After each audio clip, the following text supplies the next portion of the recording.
afternoon, Gethsemane. How are you?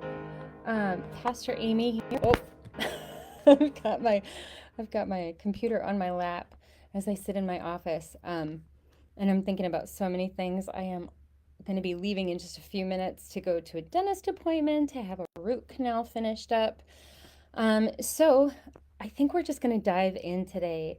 We are looking at Mark 9, verses 30 through 37. Um, and there's just a lot going on in this text. So we aren't going to look at all of it. I think we're just going to look at a few things that I really appreciated from one of the commentators. But before we get there, let's look at the text. Today, this Sunday, we will be in the 18th Sunday after Pentecost. And so much, like I said, so much happening in this text. But we begin in verse 30 of chapter 9, where Jesus again foretells his death and resurrection.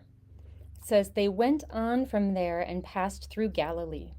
He, Jesus, did not want anyone to know it, for he was teaching his disciples, saying to them, 'The Son of Man is to be betrayed into human hands, and they will kill him. And 3 days after being killed, he will rise again.' But they did not understand what he was saying, and they were afraid to ask. Then they came to Capernaum, and when he was in the house, he asked them, 'What were you arguing about on the way here?' But they were silent, for on the way they had argued with one another who was the greatest. He sat down, called the 12, and said to them, 'Whoever wants to be first must be last of all and servant of all.' And then he took a child and put it among them, and taking it into his arms, he said to them, 'Whoever welcomes one such child in my name welcomes me, and whoever welcomes me welcomes not me, but the one who sent me.'" So immediately, right, we see that two things are happening. We have the disciples who are not understanding what's going on. They have been told now, I think, 3 times that Jesus is going to be that he was going to die. He's going to be handed over to be killed. And now he's predicting his resurrection, which is pretty mind-blowing, right? When you think about what Jesus is saying, it's not at all ridiculous that they are confused and that they don't understand, because resurrection is not a thing, right? And yet Jesus is saying this is what's going to happen. So instead of asking the question, they argue amongst themselves about who is greatest. So here's where I want to get into one of the commentaries, and this is by Elizabeth Johnson. She is a pastor here in the Twin Cities. She says that, first of all, in all that's happening here, some very important things have occurred.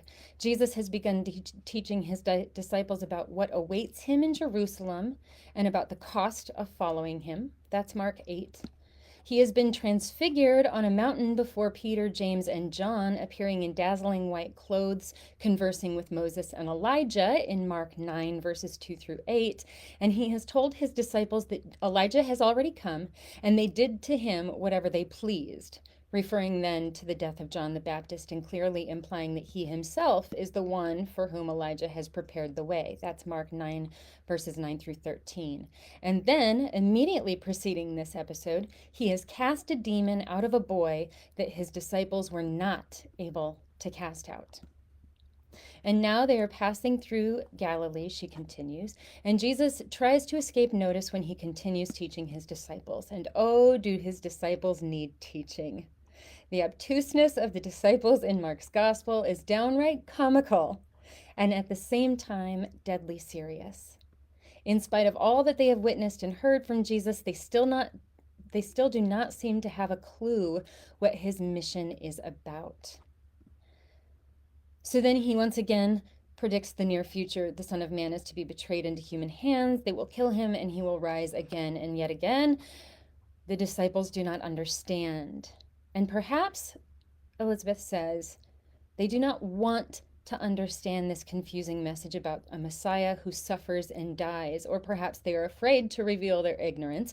Maybe they remember the rebuke that Peter has received at Caesarea Philippi, and they want to avoid similar humiliation. In any case, their fear of asking questions means that they stay in their state of ignorance and confusion. And what happens, friends, when we are confused and ignorant?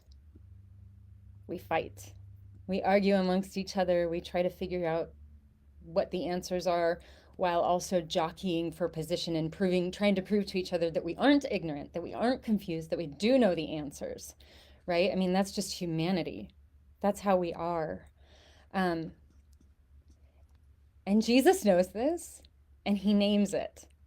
So when they get to this home, instead of asking Jesus questions, the disciples argue with each other, and when they arrive at Capernaum, Jesus asks what they were arguing about, knowing, as he always does, and they are silent, too embarrassed to admit they had been arguing with each other about who was the greatest among them. And Jesus knows what they've been discussing and tries once again to teach them that the reign of God reverses the world's idea of greatness.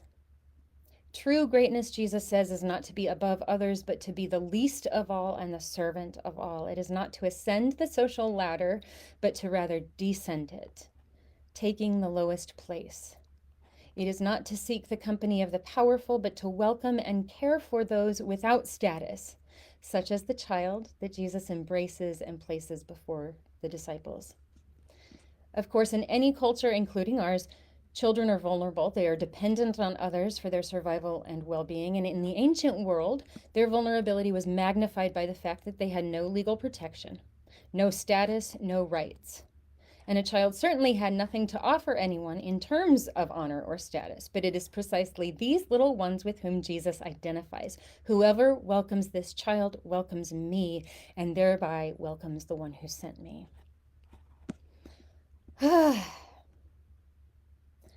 So much here, right? So much that we can go into. I think for me that right now, what I'm dwelling in and looking at and pondering is not just this obvious question of what does it mean to be great, but what does it mean to be vulnerable?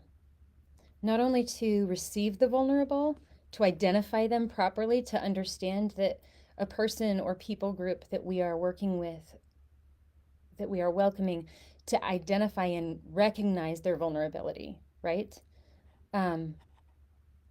Or to recognize our own vulnerabilities. It is to ask how we can risk our own positions, how we can offer up our own status rather than clawing for more. How can we leverage our status, our privilege to help and support and submit to, yield to the vulnerabilities of the weakest among us. We have a tendency as humans, we want status, we want to be important, we want the security and safety of proximity to people with power and money and status. It lends a certain security, and it gives us a sense of belonging. We matter. The more the person next to you matters, the more you matter. And Jesus is always flipping that and saying the mission and ministry of Christ was not to achieve status, but to wield status in a way that protects and serves the vulnerable and the least among us and gives status to those who are unprotected. We're in a time, friends, we all know that we are in election season. Politics, the political climate is on fire. It's political theater is almost used as entertainment as much as it is to weaponize fear and anger and rage and pit us against one another, and to especially pit us against those who are most vulnerable and in need of protection. It's always this way. It gets worse during election cycles, right? And so I think there is an invitation in this text to pause, to ask the hard questions, including and especially, what don't I know? What do I not have an answer to? What am I confused about? What do I need to consult the Spirit of God about? And how can I pull back and sit quietly to listen and learn until I have clarity? Because as the disciples show us, ignorance without curiosity breeds animosity in the most comical way, comical and diabolical. Jesus is constantly giving us answers and showing us the truth of things if we have the eyes to see, and if we have the ears to hear. And it is hard, it is so hard to adopt an attitude of learning and curiosity and openness, especially when things are scary. And when it feels like so much is on the line, it's hard to be curious and open. It's so much easier to fight and to jockey for power and status and proximity to those who have influence, because at least maybe whatever goes down will be safe. And Jesus is constantly inviting us and calling us and reminding us that closeness to God means distance from the center of power. Rejecting power, rejecting status, rejecting being at the center of our own universe, moving away from that and out to the margins and being with people rather than above people, rather than participating in that ladder hierarchy. Jesus invites us to care for one another in community, especially with those who have no one and nothing other than community. We only have each other out on the margins, and Jesus is inviting us out there and saying, this is where the life is. And sometimes life means risk. Sometimes being here means dying. But Jesus here reminds us, teaches us, says, proclaims, death is only the first part, resurrection is always the next thing. And so how can we adopt an attitude and a position of powerlessness, or at least of using what power and proximity we have for the powerless in order to meet God, in order to welcome God into our midst? So those are some thoughts to ponder today. I've got to run and have a root canal finished. Pray for me.